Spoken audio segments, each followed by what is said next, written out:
Bismillahirrahmanirrahim. Assalamualaikum warahmatullahi wabarakatuh.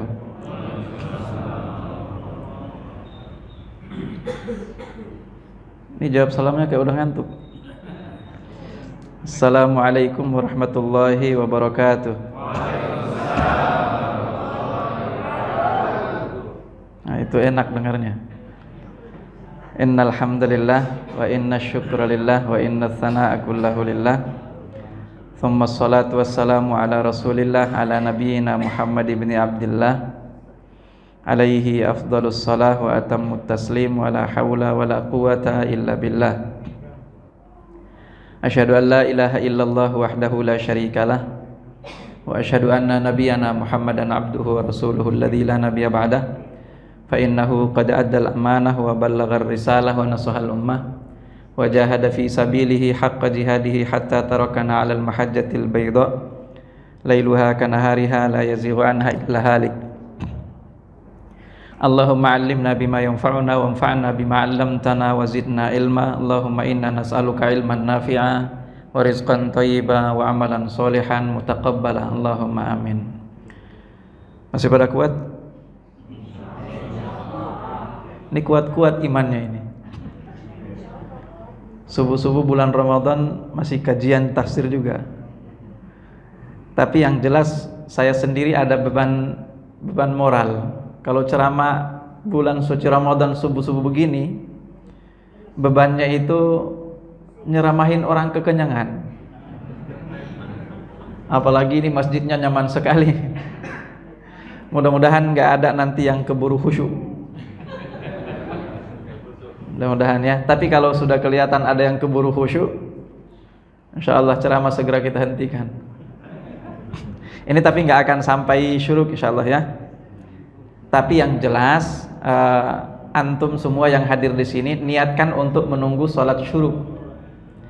Karena kalau kita niat untuk menunggu sholat di masjid, niat untuk nunggu sholat di masjid, maka sepanjang kita duduk menunggu itu kita dicatat sedang melakukan sholat. Jadi ini kita nunggu sholat syuruk. Itu aja kita sudah dicatat oleh malaikat sedang menunaikan sholat. Nggak apa-apa sambil senderan tidur-tiduran, tetap dicatat sama malaikat sedang menunaikan sholat. Coba istimewanya itu luar biasa kan? Nah itu yang paling pertama kita niatkan. Kemudian selanjutnya selain kita dicatat oleh malaikat sedang menunaikan sholat, sepanjang kita menunggu sholat, jadi sholat apapun yang kita tunggu di masjid, itu para malaikat senantiasa bersolawat kepada kita. Ya, itu yang mudah-mudahan bisa kita dapatkan atau peroleh. Jadi insya Allah ini kondisional aja. Kalau saya lihat sudah mulai gelisah, sudah mulai khusyuk, insya Allah kita akan coba untuk segera hentikan. Kalau ada yang mau melambaikan tangan silakan. Nggak kuat Pak Ustadz? Silakan. Insya Allah kita akan lanjutkan tema kita pada subuh hari ini adalah surah Al-Adiyat.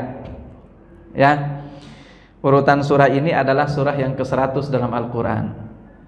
Kategorinya Makkiyah. Artinya surah ini diturunkan sebelum peristiwa hijrah. Tapi nanti akan ada kita lihat bahwa rata-rata kalau Anda buka terjemahan, Al-Adiyat itu disebut sebagai kuda perang yang berlari kencang.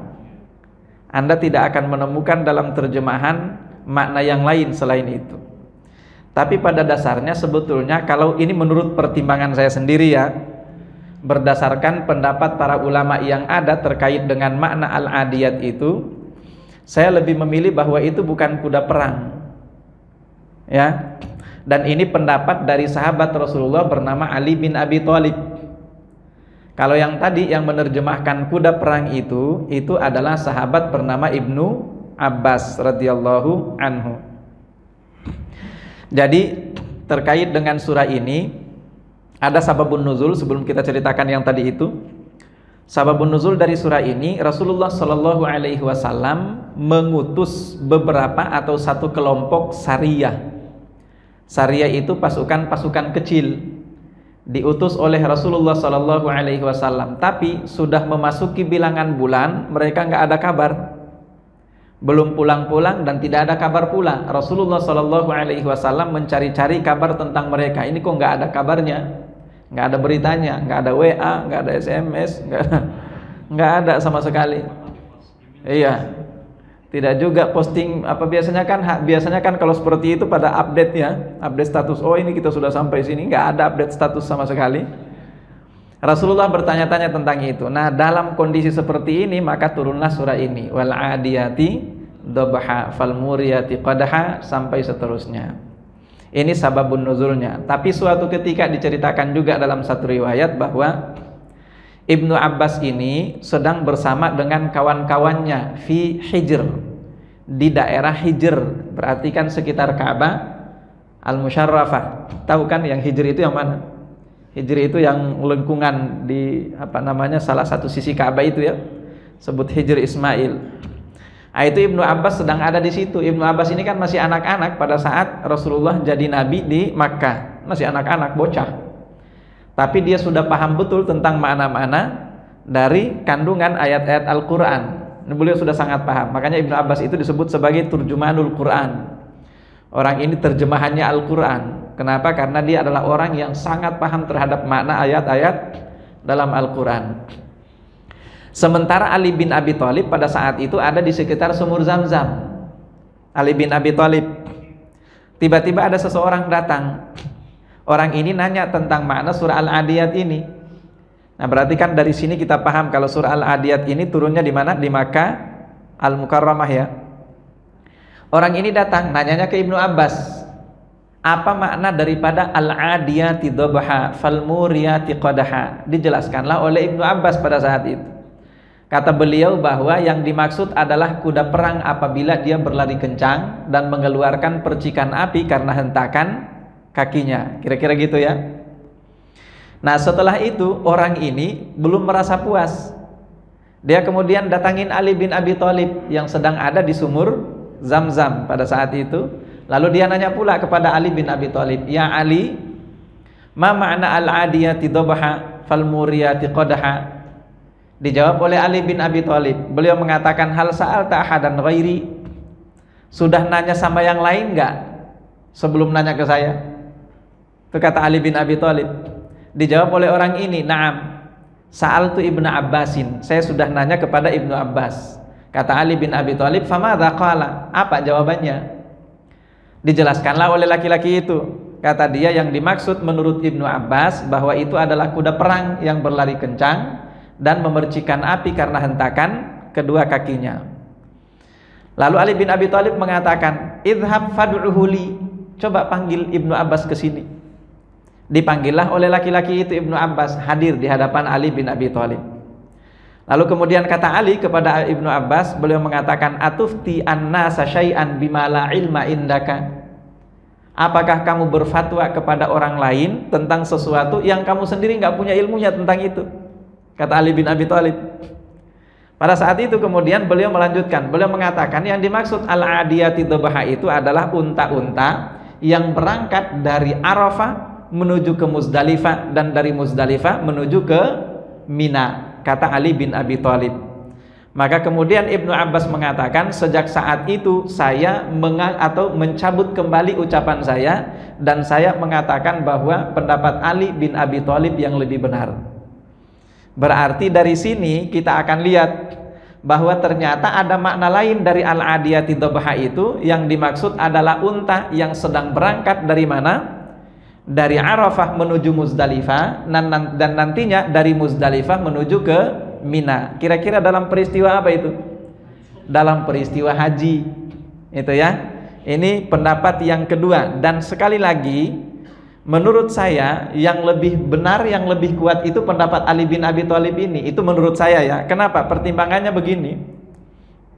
Ali bin Abi Thalib pada saat itu mengatakan kepada Ibnu Abbas, beliau mengatakan kalau yang dimaksud dengan al-adiyati dhabha itu adalah kuda perang, di dalam Islam, ini keterangan selanjutnya tapi ya, di dalam Islam peperangan yang paling pertama dilakoni oleh umat muslim itu perang apa namanya? Perang Badar.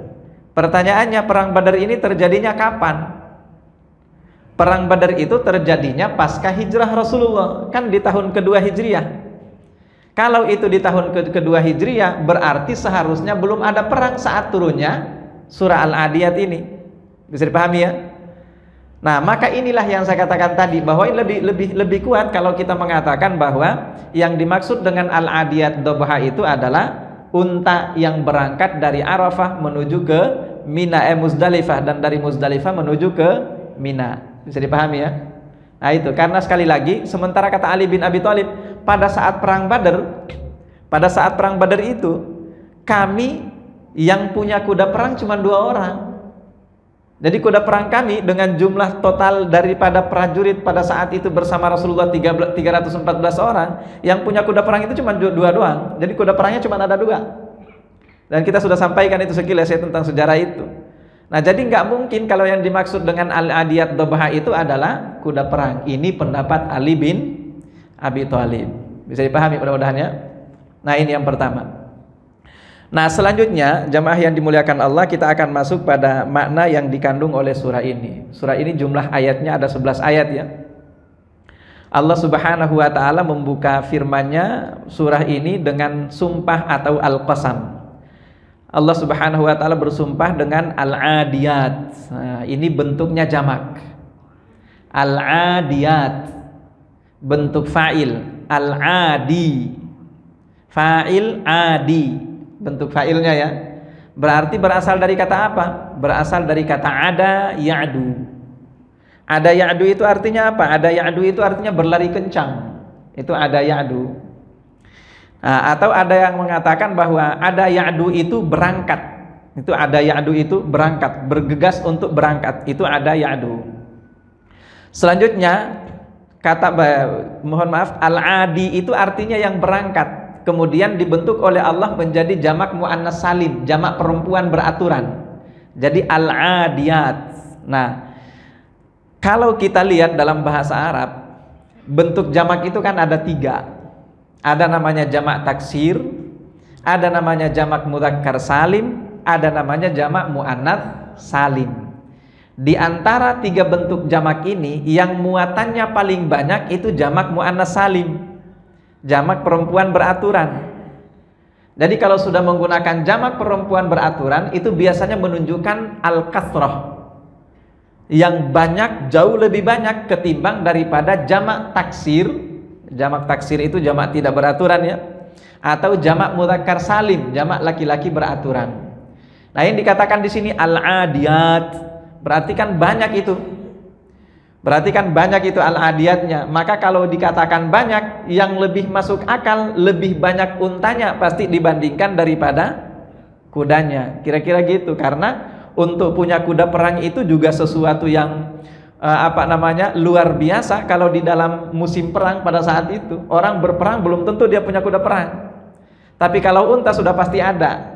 Kenapa sudah pasti ada? Karena itu adalah kendaraan yang mengangkut logistik, itu satu. Lalu yang kedua, unta itu sendiri juga menjadi bahan makanan bagi mereka. Makanya pada saat perang kan yang dihitung biasanya kalau memperkirakan ini pasukannya kira-kira ada berapa jumlahnya, itu yang dihitung jumlah untanya berapa dan berapa ekor mereka nyembeli unta setiap harinya.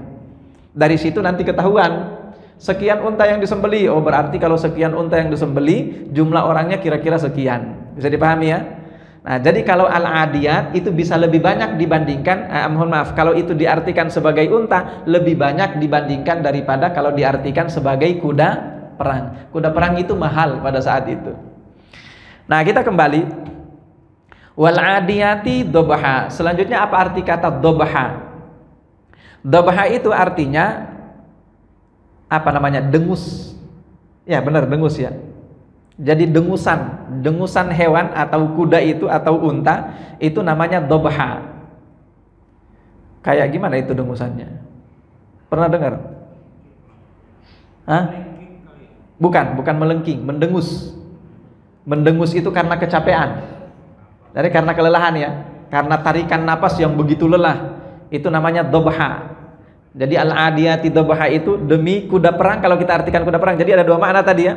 Kuda perang atau unta-unta yang berangkat menuju dari Arafah menuju ke Muzdalifah dan dari Muzdalifah menuju ke Mina. Meskipun sekali lagi yang menjadikan banyak atau mayoritas ya para mufassirin mengartikan sebagai kuda perang, karena menurut Imam Ibnu Abbas, mohon maaf, menurut sahabat Ibnu Abbas, beliau mengatakan bahwa tidak ada makhluk atau hewan yang mendengus dengan dobha itu kecuali hanya ada dua.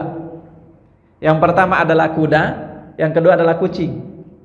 Hanya itu aja kata beliau ya. Ini menurut Ibnu Abbas radhiyallahu anhu. Sehingga kemudian dari perkataan atau keterangan ini mayoritas para mufassirin memang mengartikan al-adiyat itu sebagai kuda perang. Mudah-mudahan bisa dipahami. Jadi kalau ada nanti mengatakan enggak itu kuda perang, ya benar seperti itu.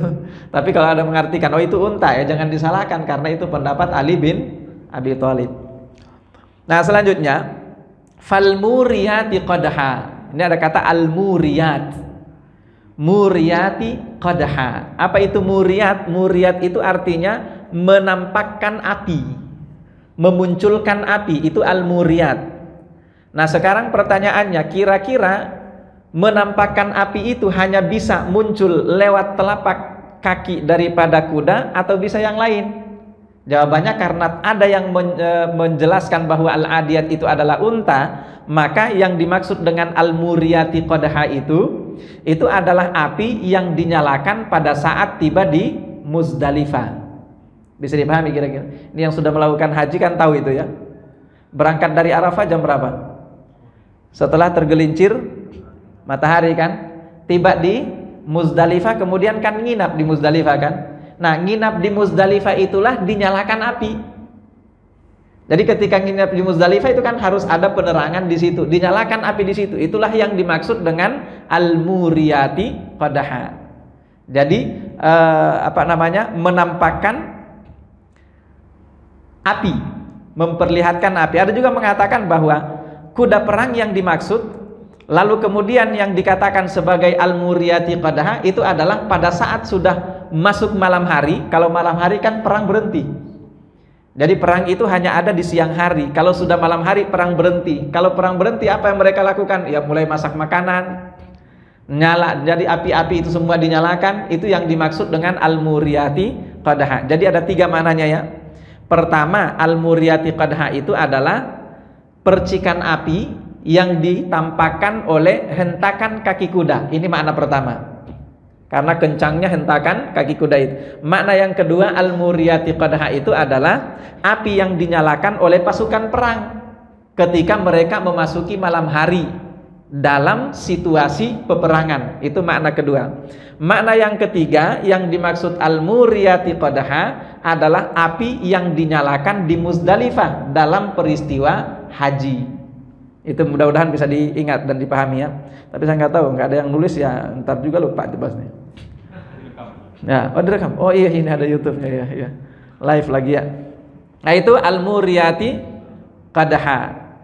Nah, selanjutnya fal mughirati subha. Nah, al-mughirat subha. Al-mughirat itu adalah yang bergegas sama, tapi subha di waktu subuh.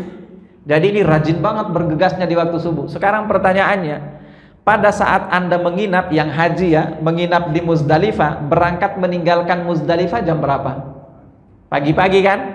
Meninggalkan Muzdalifah itu pagi-pagi, menuju kemana? Menuju ke Mina. Nah, itulah yang dimaksud dengan fal mughirati subha. Kalau kita maknai al-adiyat itu sebagai unta yang bergerak dalam peristiwa haji yang dilakukan oleh kaum muslimin. Mudah-mudahan bisa dipahami ya. Fal mughirati subha. Adapun makna yang umum dipahami selama ini, al mughirati subha itu adalah yang melakukan penyerangan dengan tiba-tiba subha di waktu subuh. Tapi sudah kita jelaskan ya, kata as-subuh itu sebetulnya artinya adalah pagi. Subuh itu artinya adalah pagi. Jadi tapi memang pagi-pagi buta ya. Nah, nanti kan ada fajar, kemudian setelah fajar itu kan menyusul setelah itu yang namanya as-subuh. Itu yang dimaksud dengan fal mughirati subha. Selanjutnya fa atharna bihi naq'a. Dengan bergegasnya tadi itu baik diartikan kuda-kuda perang atau diartikan unta-unta yang bergerak tadi itu akan atharna bihi naq'a. Mereka akan mengeluarkan debu yang berterbangan.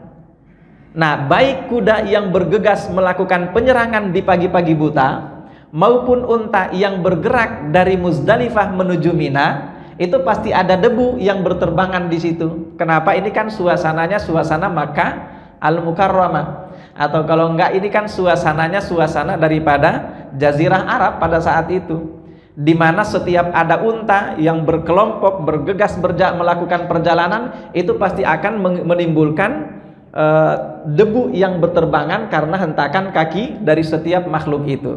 Itu namanya fa'athar nabihi naq'a. Selanjutnya fawasat nabihi jam'a. Fawasat nabihi jam'a itu artinya membelah jam'a. Jam'a itu perkumpulan. Jam'a itu orang banyak. Itu fawasat nabihi jam'a. Nah, kalau kita artikan ini adalah kuda perang, maka jam'a di sini adalah jam'ul kufar. Ya, kumpulan orang-orang kafir, pasukan orang-orang kafir.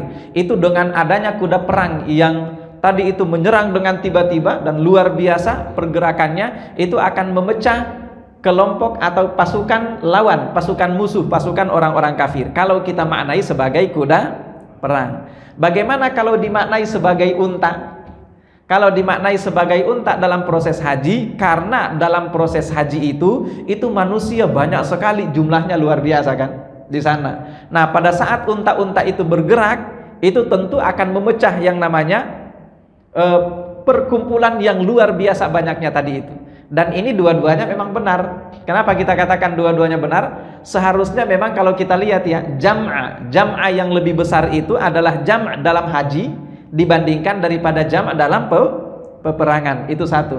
Lalu yang kedua, tidak disebutkan di sini bahwa yang dimaksud dengan jam'a itu adalah jam'ul kufar atau kelompok orang-orang kafir secara spesifik, tidak disebutkan. Maka oleh sebab itu memang masih masuk kalau dimaknai sebagai unta yang melakukan pergerakan dari Arafah menuju ke Muzdalifah dan dari Muzdalifah menuju ke Mina. Wallahu a'lam bissawab.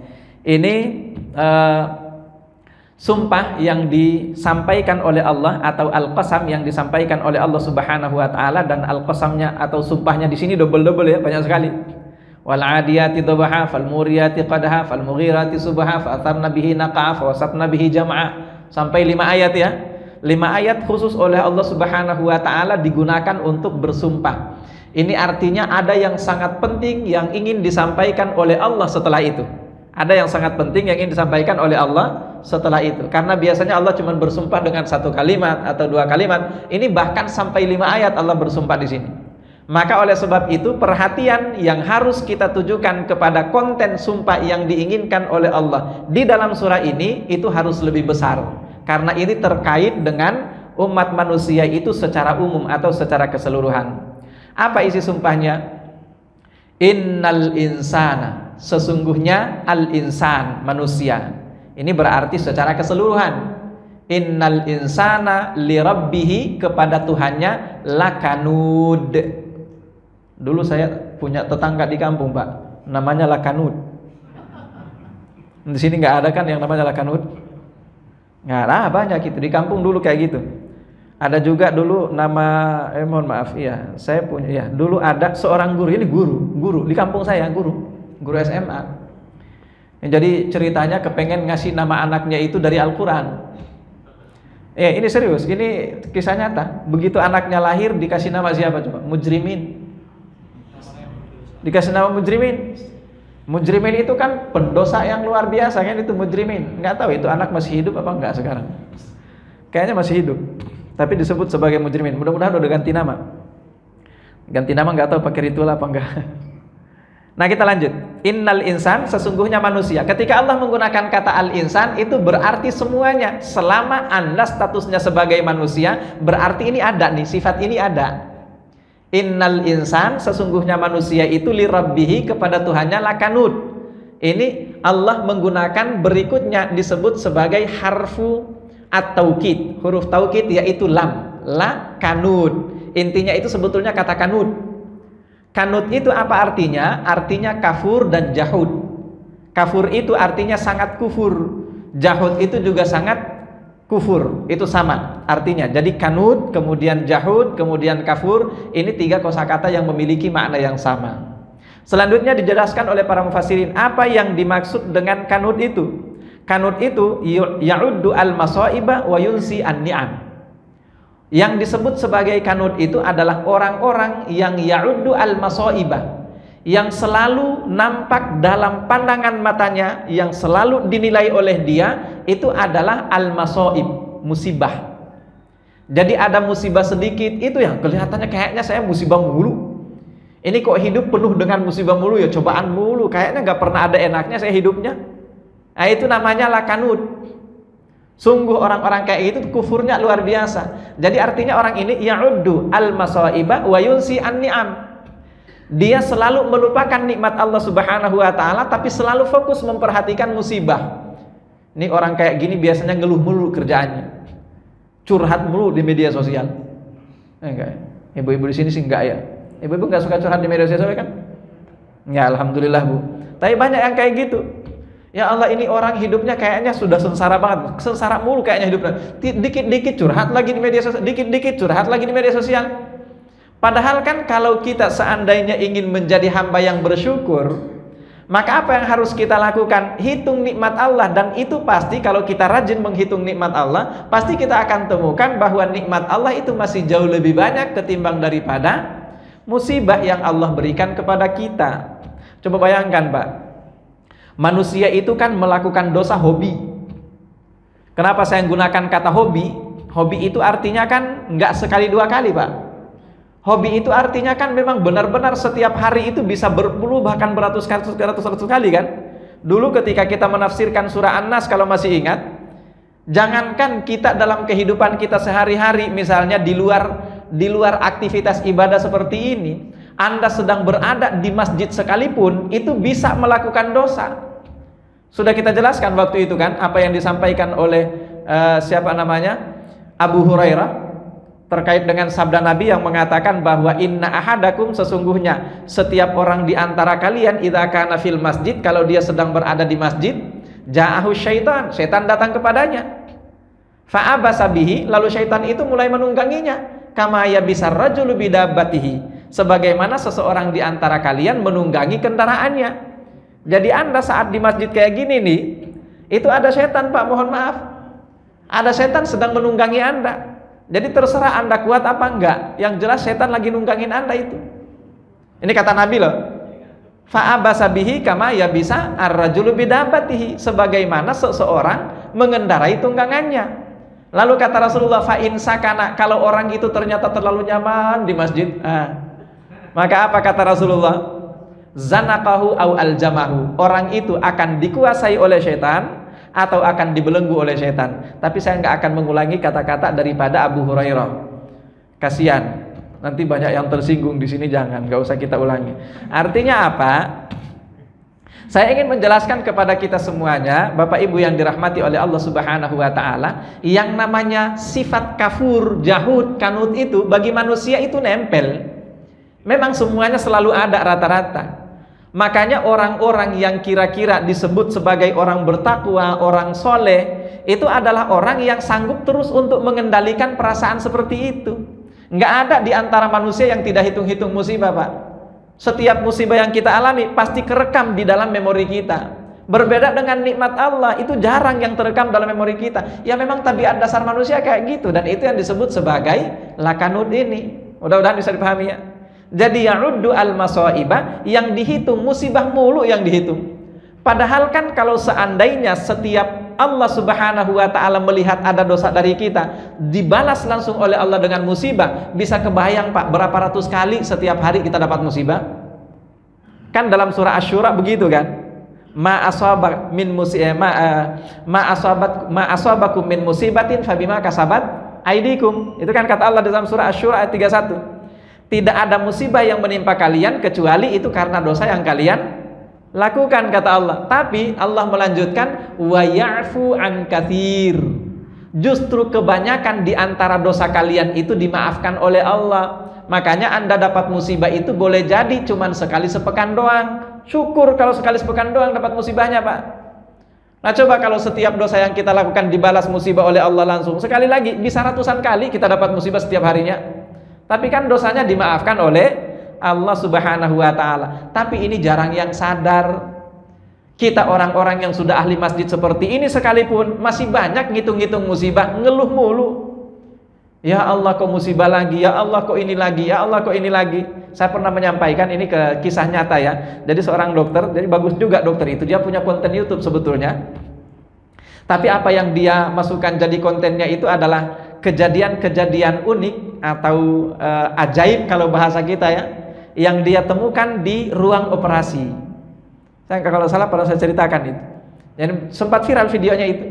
Jadi ada katanya seorang anak yang sudah diklaim, jadi ususnya itu sudah rusak, ususnya itu ya, dan sampai apa sih namanya, kuman atau apa itu dari ususnya itu sudah menyebar ke seluruh perutnya, dan itu harus dilakukan tindakan operasi untuk dibersihkan semua organ-organ yang terkena tadi itu, terkontaminasi oleh apa tadi itu, mohon maaf saya kurang tahu bahasa kedokterannya.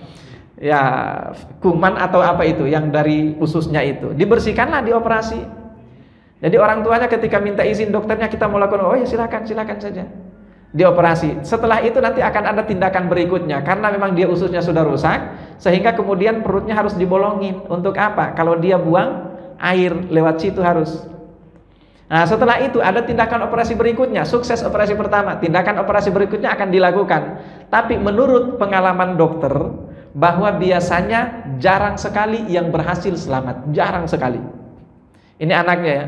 Tapi ketika dokter minta izin sama orang tuanya, oh silakan, gak apa-apa.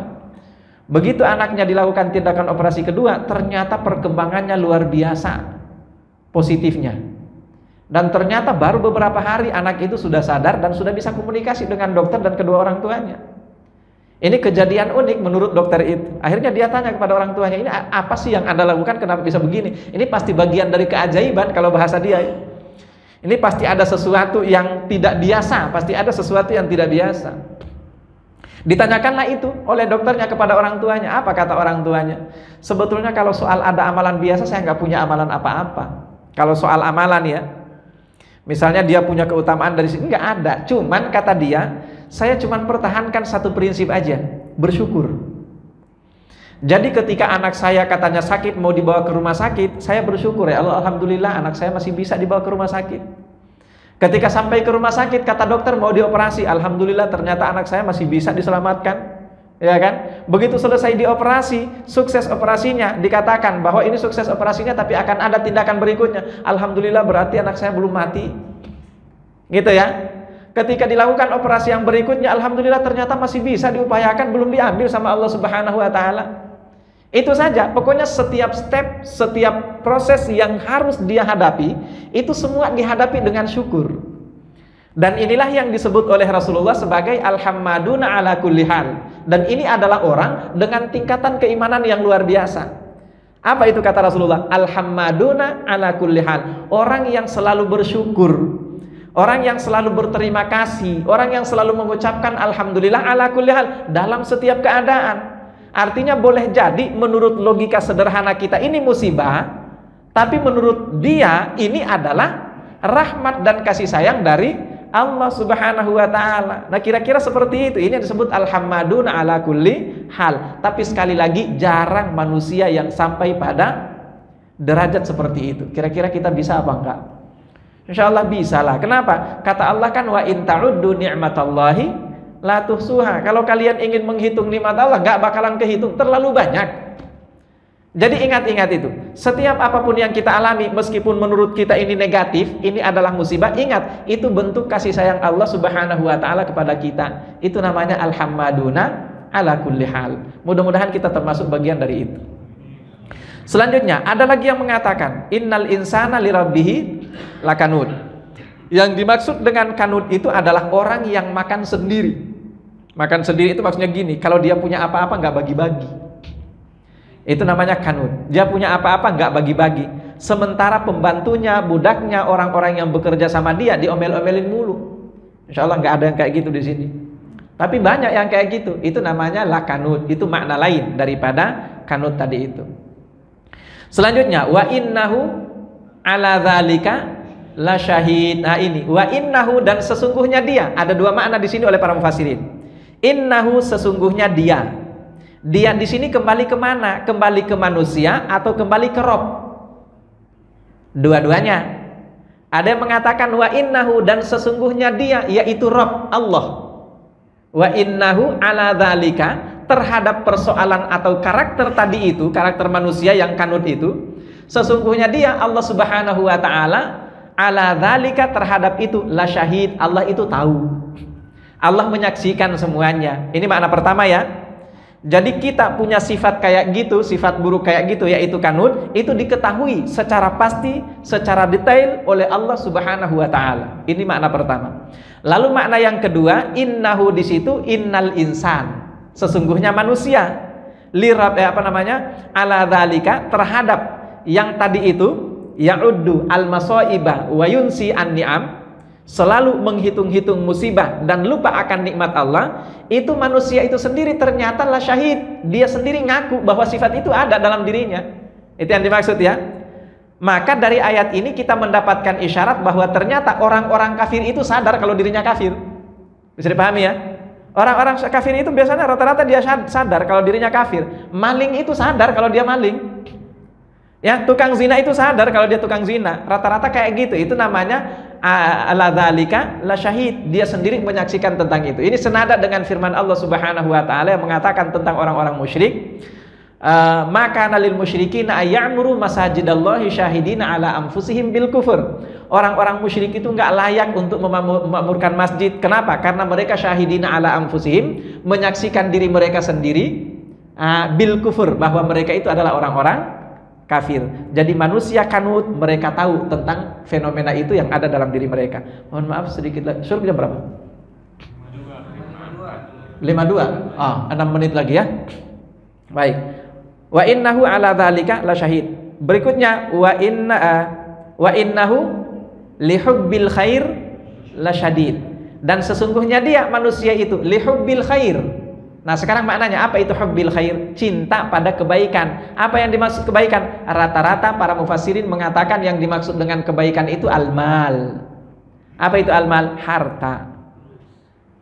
Ada yang gak cinta harta? Ada nggak? Dikit. Cintanya dikit. Nggak ada yang gak cinta harta, Pak. Wa innahu lihubbil khairi la syadid. Manusia itu cinta sama hartanya itu syadid. Syadid itu banget, parah. Kira-kira gitu kan. Cuman kan ada di antara manusia yang bisa mengendalikan dirinya kan. Makanya kita pernah bacakan sabda Rasulullah SAW yang mengatakan bahwa manusia itu mau usianya berapa kek, itu ya, mazala qalbul kabiri syaban fi itsnatain.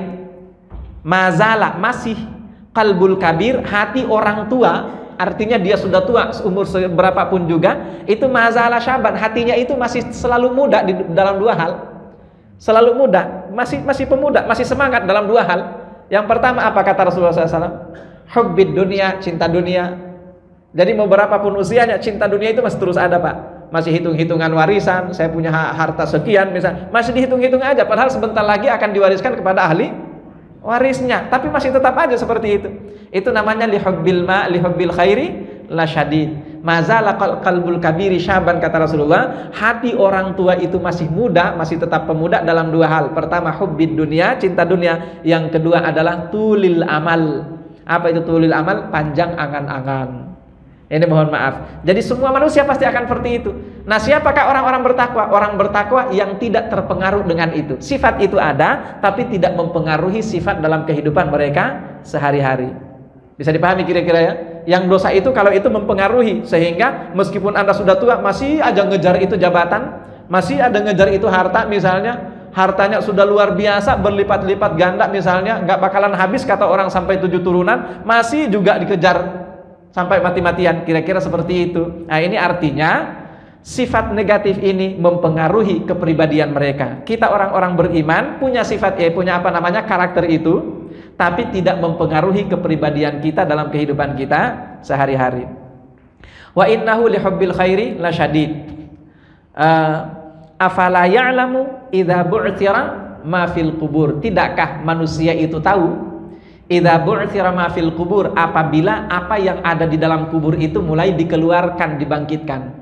Ini jelas yang dimaksud oleh Allah di dalam ayat ini adalah mayat-mayat yang ada di dalam kuburan dikeluarkan oleh Allah Subhanahu wa taala dari dalam perut bumi, dan ini adalah pada saat peristiwa hari kiamat nanti. Itu disepakati oleh para ulama. Enggak ada pendapat yang lainnya.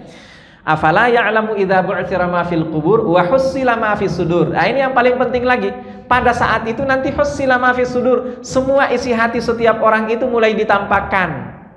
Mulai ditempahkan isi hati. Nah sekarang, tadi kan kita katakan di awal bahwa hati manusia rata-rata kayak gitu. Cuman kalau orang bertakwa, dia tidak terpengaruh dalam kepribadiannya. Kalau orang yang tidak bertakwa, itu mempengaruhi kepribadiannya. Nah sekarang pertanyaannya, yang akan ditampakkan oleh Allah itu kan apa yang ada dalam hati, bukan yang ada dalam sikap kan, melalui ayat ini. Wa hussila ma fis sudur. Nah sekarang pertanyaannya, lalu siapakah yang akan kena nanti di hari kiamat seperti itu? Yang akan kena adalah yang di dalam hatinya ada sifat itu, tapi kemudian tidak berusaha untuk dibersihkan atau dibendung atau dikendalikan. Makanya dalam surah Asy-Syams itu Allah Subhanahu wa taala sudah katakan di sana ya, fa alhamaha fujuraha wa taqwaha. Jadi ada sifat fujur. Lalu kata Allah Subhanahu wa taala, qad aflaha man zakkaha. Siapa orang-orang yang beruntung? Man zakkaha, orang yang berusaha untuk mengendalikan itu, orang yang berusaha untuk membersihkan itu. Artinya tidak sepenuhnya memang benar-benar hilang, tapi dia berusaha agar supaya sikap dan kepribadiannya tidak terpengaruh oleh pikiran-pikiran negatif seperti itu. Mudah-mudahan bisa dipahami ya. Nah, itu hussila ma fis sudur. Wa husila ma fis sudur. Inna rabbahum bihim yauma idzin la khabir. Inna rabbahum, sesungguhnya Tuhan mereka, Tuhan manusia itu, bihim, terhadap mereka, yauma idzin, pada hari itu, la khabir. Sekarang yang akan kita jelaskan makna daripada khabir. Ada kata alim, ada kata khabir. Apa perbedaannya antara alim dan khabir? Oleh para ulama mufassirin, mereka mengatakan bahwa kata khabir ini menunjukkan yang detail, lebih rinci. Kalau alim itu menunjukkan yang lebih global. Jadi kalau khabir itu misalnya, Anda tidak akan melaporkan amalan Anda itu setiap tahunnya, tidak.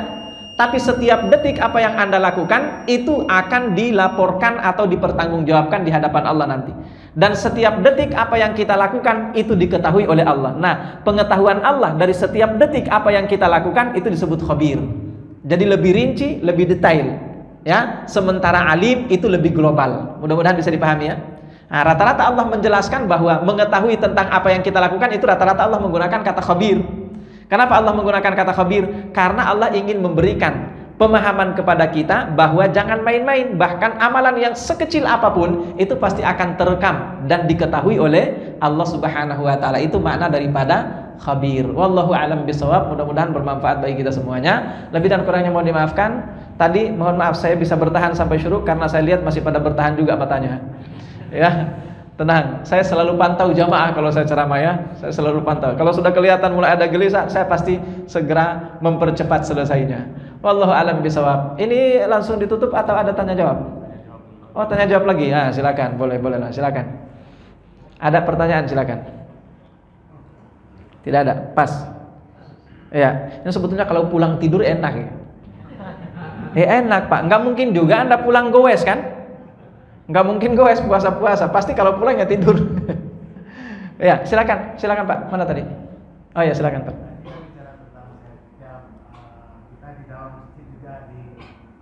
Kuasai setan. Dibelenggu. Bagus pertanyaannya. Setan dibelenggu, tapi kenapa kita di masjid masih juga dikuasai setan? Jadi setan itu ada dua macam kan? Minal jinnati wan nas, sudah kita jelaskan itu. Dan salah satu di antara jenis setan dari jin itu ada yang disebut qarin. Yang kata pernah dijelaskan apa enggak? Salah satu di antara jenis setan dari bangsa jin itu disebut qarin. Setiap manusia punya qarin yang selalu nempel pada pribadi manusia itu. Kemana-mana Anda ditemani qarinnya Pak. Makanya ibu-ibu kalau lagi di mana-mana gak usah takut, ada qarin bersama dengan ibu. Itu ada, itu ngikut terus, qarin namanya. Nah, apa tugas qarin itu? Kolaborasi sama setan yang lain. untuk membisikkan kepada manusia agar selalu melakukan maksiat. Rasulullah pernah ditanya oleh sahabat. Sahabat mengatakan, wala anta ya Rasulullah, Anda punya korin juga nggak wahai Rasulullah? Ya kan Rasulullah kan? Dijawab oleh Rasulullah, wala anak, saya juga sama. Sebagai manusia ya sama, punya korin juga. Illa, kecuali kata Rasulullah, perbedaannya dengan anda ini, kata Rasulullah, annallaha a'anani, untuk saya Allah bantu, Allah tolong saya. Falam ya'murni illa bi khair, sehingga korin saya itu memang ada, tapi dia nggak nyuruh saya untuk melakukan maksiat, tapi dia nyuruh saya untuk melakukan kebaikan. Lah kalau kita dibantu nggak sama Allah? Nggak dibantu sama Allah, Pak. Makanya di bulan puasa sekalipun maksiat juga masih jalan terus kan? Masih jalan terus maksiat, Pak. Masih luar biasa godaannya. Bahkan banyak orang yang godaannya justru di bulan Ramadan. Banyak yang kayak gitu, Pak. Kenapa? Jadi panitia ini, panitia itu, kan macam-macam godaannya. Saya tahu ada satu masjid tempat saya sering sholat di daerah Utan Kayu sana. Itu dulu ada pengurusnya. Masya Allah, kalau lagi musim bayar zakat itu kaya dia, Pak. Iya, dia menerima zakat, tapi ternyata pas diterima itu zakatnya dimasuk-masukin ke kantong dia kan. Iya, banyak duitnya. Tiba-tiba beli motor. Habis itu tiba-tiba beli motor. Ini orang dagangnya cuma nasi uduk doang. Tiba-tiba waktu itu motor masih ini ya. Beli motor tahun-tahun 2002-an. Tahun 2002-an itu kan belum semua orang punya motor, Pak. Waktu itu kan, orang beli motor itu masih termasuk orang mampu waktu itu. Tiba-tiba beli motor dia. Lama-kelamaan kemudian terendus, ternyata zakat-zakat yang disetorkan ke sana itu banyak masuk ke dalam kantongnya. Bulan Ramadan, Pak. Kenapa? Karena ada korin tadi itu. Jadi meskipun setan dibelenggu, korinnya nggak dibelenggu, Pak. Korin itu masih tetap bebas dia. Kira-kira seperti itu. Jadi sekali lagi, meskipun ada korin, meskipun setan dibelenggu, tetap aja korin itu tidak dibelenggu. Dia selalu bersama dengan kita. Kalau misalnya ya korin itu dibelenggu oleh Allah Subhanahu wa taala, nggak bakalan ada dosa itu di bulan Ramadan, Pak. Iya kan? Ya, tapi permasalahannya adalah itu. Wallahu a'lam bishawab. Ada lagi? Pas. Baik. Oh, Ibu silakan, Bu. Waalaikumsalam warahmatullahi wabarakatuh.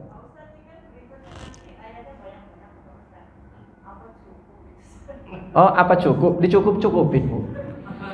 Tenang saja. Satu surah gitu. Satu surah langsung lengkap.